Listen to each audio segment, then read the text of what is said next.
రాష్ట్రంలో వర్షాభావ పరిస్థితులు రైతులను భయపెడుతున్నాయి. ప్రాజెక్టులలో కూడా నీళ్లు లేక డెడ్ స్టోరేజ్ కు చేరుతున్నాయి. రిజర్వాయర్లు డెడ్ స్టోరేజ్లకు చేరడం అన్నదాతలను ఆందోళనలో పడేస్తోంది. దీనిపై ఫోకస్ చేసిన ప్రభుత్వం ప్రత్యామ్నాయ మార్గాలపై దృష్టి సారించింది. తెలంగాణలో కరువు తీవ్ర సమస్యగా మారుతోంది. 2023 అక్టోబర్ నుంచి తీవ్ర వర్షాభావం వెంటాడుతోంది.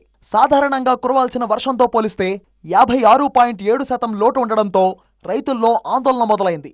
నిరుడు సాధారణ వర్షపాతంతో పోలిస్తే 53% అధికంగా వర్షాలు కురిశాయి. ఈ ఏడాది సాధారణ వర్షపాతంతో పోలిస్తే 5% అధిక వర్షపాతం కనిపించిన అక్టోబర్ నుంచి ఆశించినట్లుగా వర్షాలు లేకపోవడం ఇప్పుడు ఆందోళన కలిగిస్తోంది.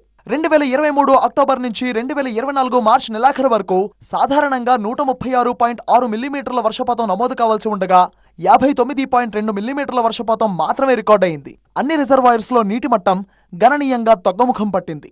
కృష్ణా, గోదావరి బేసిన్లలో రాష్ట్రంలో ఉన్న 14 ప్రధాన రిజర్వాయర్లు దాదాపు డెడ్ స్టోరేజ్ కి వచ్చాయి.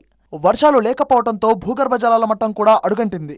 మార్చి నెలలో గత ఏడాదితో పోలిస్తే దాదాపు 2.5 మీటర్ల లోతుకు చేరింది. కృష్ణా బేసిన్లోని జూరాలలో ప్రస్తుతం 154.05 టీఎంసీల ఇన్ఫ్లో ఉంది. శ్రీశైలంలో ప్రస్తుతం 34.38 టీఎంసీల నీటి నిల్వలు ఉన్నాయి. నాగార్జున సాగర్ లో ప్రస్తుతం 137.52 టీఎంసీల నీళ్లు ఉన్నాయి. నాగార్జున సాగర్ కింద 2024 రబీ సీజన్లో 6 లక్షల ఎకరాల పంట సాగుకు 50 టీఎంసీల నీళ్లు అవసరం. ఇక్కడ ఏడాది పొడవునా అందుబాటులో ఉన్న నీళ్లు 35 టీఎంసీలు. అందులో నుంచి 27 టీఎంసీల నీటిని గత ప్రభుత్వం వానాకాలంలోనే కాల్వలకు విడుదల చేసింది. మిగిలిన 8 టీఎంసీలు పంటలకు సరిపోవని ఇరిగేషన్ శాఖ చెబుతోంది. ఇటు రాష్ట్ర ప్రభుత్వం కూడా అధికారంలోకి వచ్చిన వెంటనే సాగర్ కింద ఆయకట్ట రైతులకు నీళ్లు ఇవ్వలేమని స్పష్టం చేసింది. అటు గోదావరి పరిధిలోని ఎస్ఆర్ఎస్పీకి 2023-24లో వచ్చిన సగటు ఇన్ఫ్లో 205.75 టీఎంసీలు. శ్రీపాద ఎల్లంపల్లి ప్రాజెక్టులో ప్రస్తుతం 7.85 టీఎంసీలు నీళ్లున్నాయి. ఈ ప్రాజెక్ట్ గరిష్ట నీటి నిల్వ మట్టం 485.56 అడుగులు. ప్రస్తుతమున్న నీటి మట్టం 466.79 అడుగులున్నాయి. హైదరాబాద్ జంట నగరాల తాగునీటిపై కూడా ఫోకస్ పెట్టింది ప్రభుత్వం.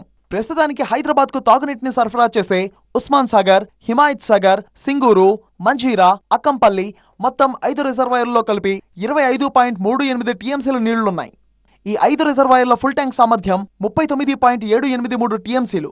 కానీ ఇప్పుడు నీళ్లు తక్కువగా ఉండడం వల్ల దీనిపై ప్రత్యేకంగా దృష్టి సారించి జంట నగరాల నీటి సప్లైలో ఎలాంటి అంతరాలు రావద్దని ఇప్పటికే అధికారులు సూచించింది ప్రభుత్వం. బెంగళూరు పరిస్థితి హైదరాబాద్లో తలెత్తకుండా తగు జాగ్రత్తలు తీసుకుంటున్నారు అధికారులు. కరువు పరిస్థితులపై దృష్టి సారించిన కాంగ్రెస్ ప్రభుత్వం ఇప్పటికే రిజర్వాయర్ల నీటి స్థాయిలో వాటి వివరాలతో నివేదికలను తెప్పించుకుంది. నీటి ఎద్దడిని అధిగమించేందుకు ప్రత్యామ్నాయ మార్గాలను అన్వేషిస్తోంది. అధికారులతో వరుస సమావేశాలు నిర్వహించి పీక్ సమ్మర్ను హ్యాండిల్ చేయడంతో పాటుగా పంటలకు అవసరమైన నీళ్లు ఇవ్వడానికి ప్రణాళికలను సిద్ధం చేస్తోంది. అటు తాగునీటి కోసం ఇప్పటికే ప్రతిపాదనలు సిద్ధం చేశారు అధికారులు.